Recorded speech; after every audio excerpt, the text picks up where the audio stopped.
Bienvenidos a la segunda clase del curso de Biblia.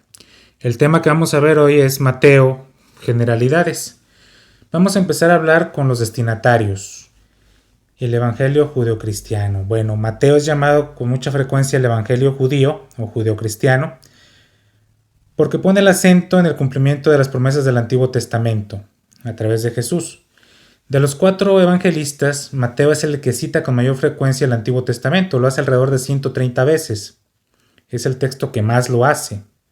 Y muchas veces lo hace de forma literal, cuando dice, como dijo el profeta, o para que se cumpla lo que dijo el profeta, ¿no?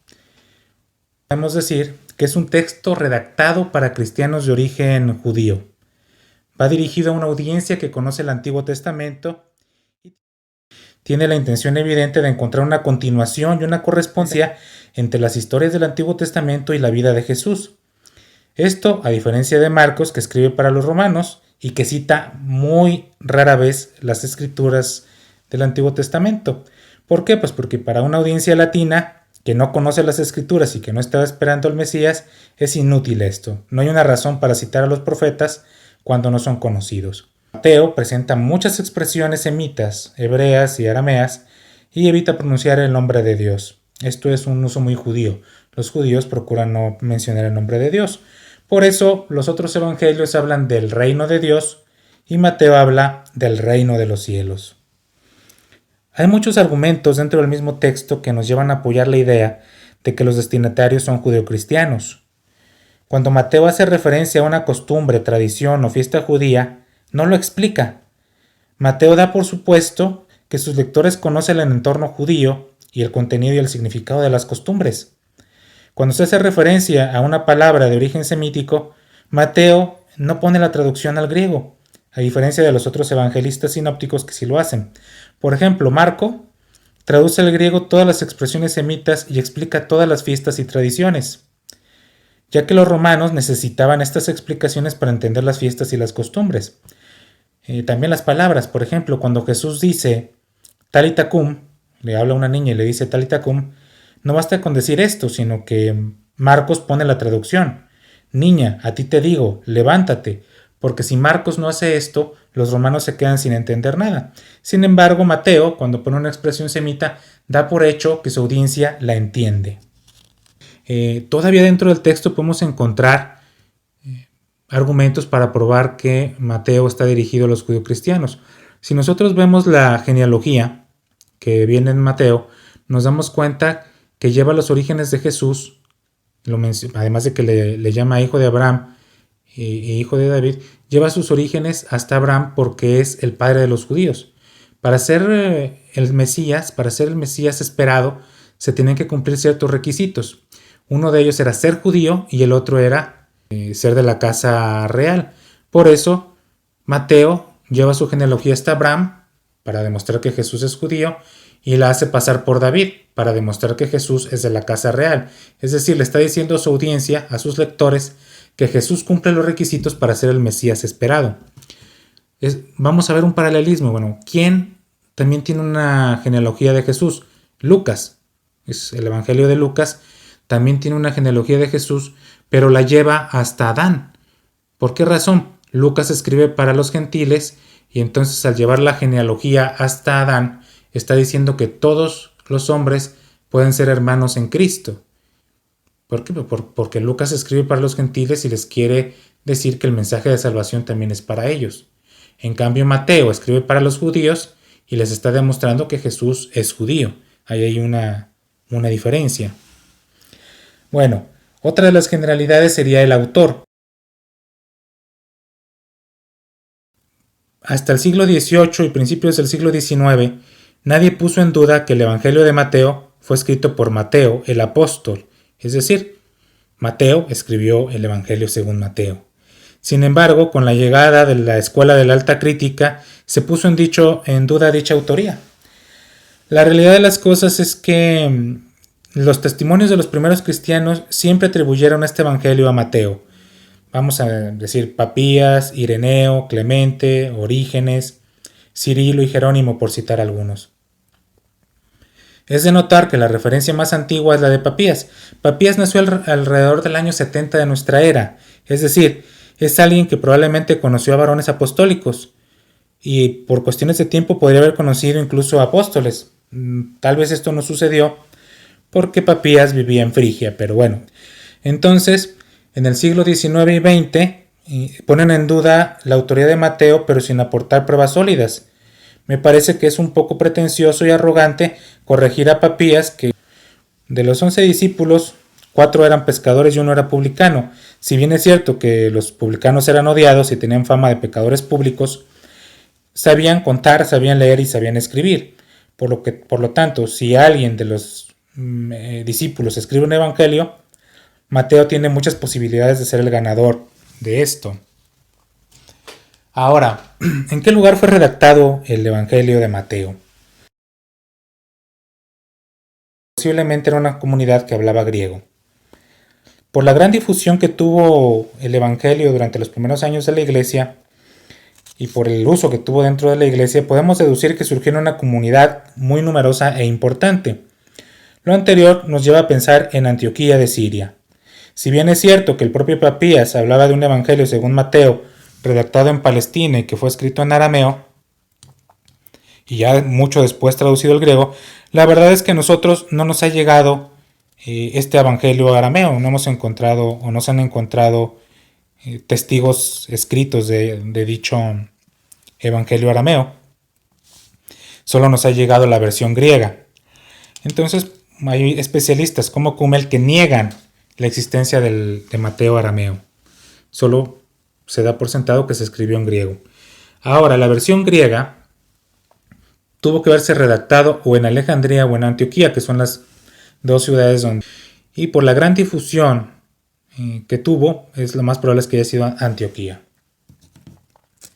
Sobre la fecha de composición, el Evangelio de Mateo fue escrito entre el año 50 y el 70, pero ahora tenemos que aclarar más el tema. Yo me inclino a que el Evangelio fue escrito en una fecha anterior al año 70, ya que el texto de Mateo hace la profecía de la destrucción de Jerusalén, lo que ocurrió en el año 70 de nuestra era. La destrucción del templo y de Jerusalén fue una reacción por parte de los romanos ante la revuelta popular que hubo en el año 67 y 68. En el año 67 y 68, los judíos se levantaron contra los romanos. Probablemente los celotes convencieron a más judíos, se levantaron en armas y entonces los romanos mandaron al ejército y destruyeron Jerusalén. Y muchos judíos fueron tomados prisioneros y mandados a Roma como esclavos. Esto es histórico. Como el texto de Mateo predice la destrucción de Jerusalén, los que damos una interpretación literal de la Biblia consideramos que el texto fue escrito antes del año 70. Pero los escritores biblistas de la escuela crítica consideran que si el texto no hace alusión a la destrucción de Jerusalén, entonces fue escrito después del 70 o el 80.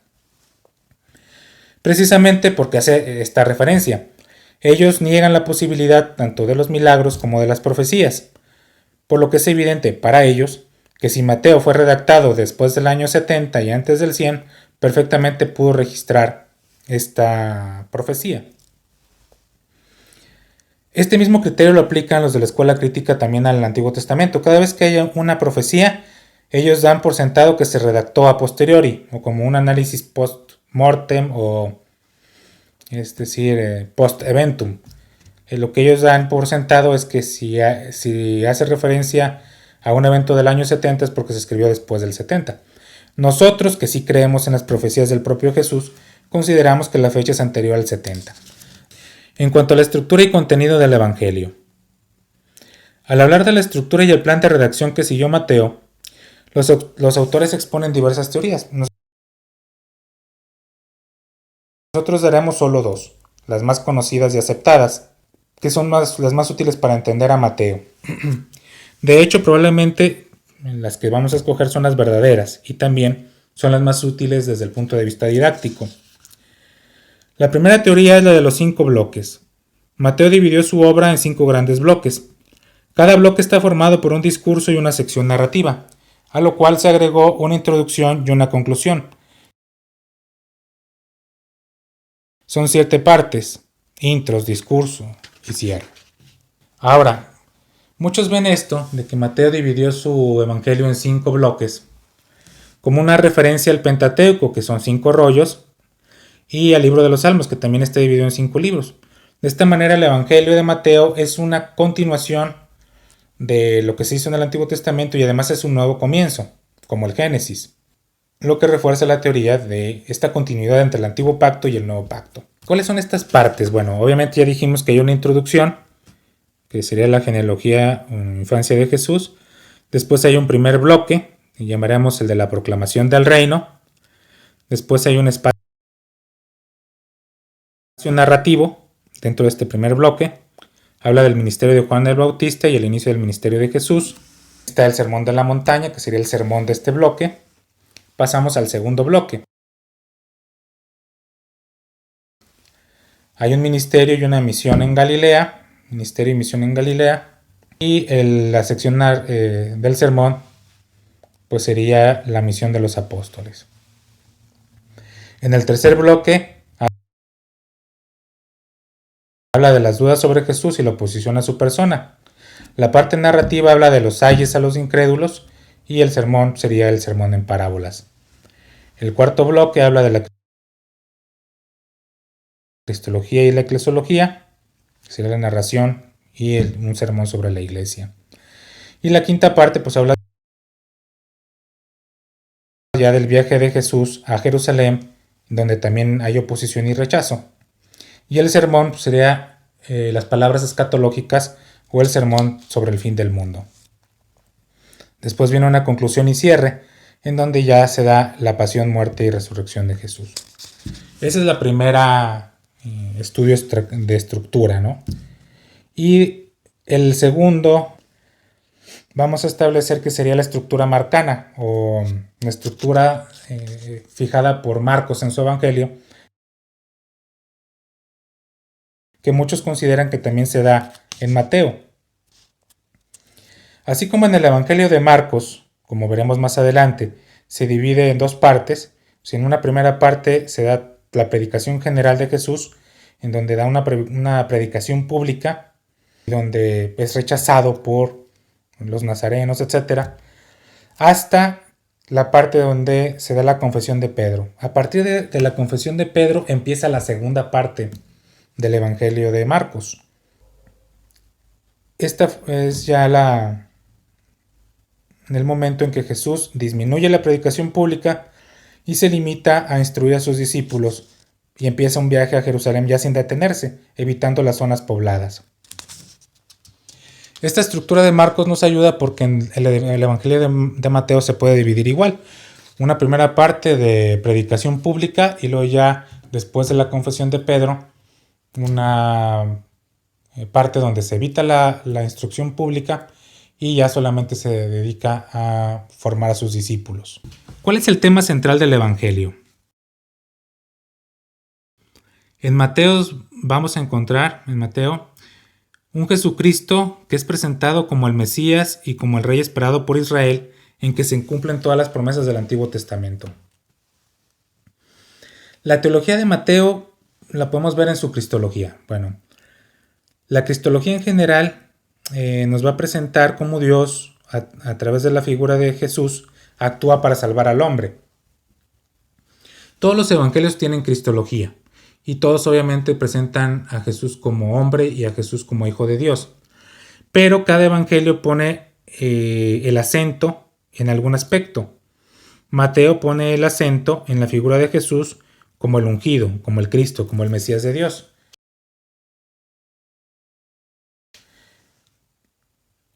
Si comparamos esto con Marcos, vamos a ver que en Marcos hay un Cristo humano. Es decir, Marcos pone el acento en Jesús el hombre.